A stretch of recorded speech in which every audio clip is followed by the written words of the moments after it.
How's it going tonight? Well, I'm doing amazing. Hope y'all guys and gals are doing amazing out there too.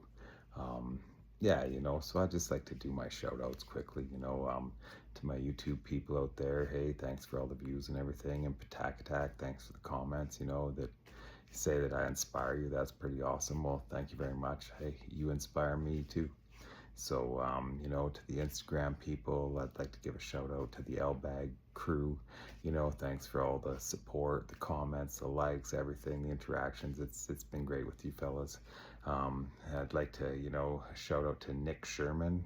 Thanks for the comments. That's pretty cool. I'm glad, this has reached and touched you. To Quincy, thanks for the likes.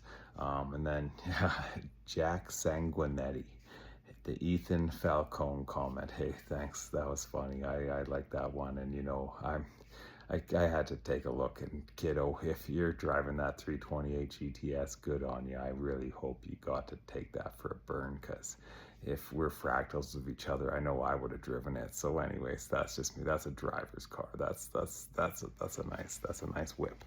Anyways, so yeah, but I'm feeling pretty good just because yeah, it's like, if you can see behind me, got a lot of my house plants back. Some of these have been with my lady and I for quite a while. I got chunks of like cactus that were like my great grandma's, that were like over 100 years old. Like this sun plant behind me is like older than our daughter.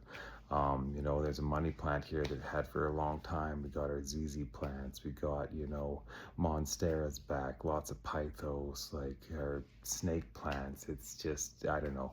And if you don't know, like, plants are energy, just like humans. They can feel you, you can feel them. You leave your house, they kind of go dormant. Next thing you know, when you start coming back within a certain amount of time, like kilometer or half a mile radius sort of a deal, your plants start waking back up. They know you're there. For any of you that garden out there, guys and gals that like to garden, you take your seeds, you put them under your tongue, you kind of encode for, I think it's like about 3 minutes or so, and it will encode that with your DNA, and whatever your body is lacking and things like that, it'll then produce higher amounts to help you maintain like optimum health and stuff. you know like a wood coffee table. I don't see it any different as me, or like the tree, right? Once it passes on, it gets a new use, and that use becomes the table. Once that table has no more use as a table, it could turn into firewood. Next thing you know, it's fuel for making food. You just never know.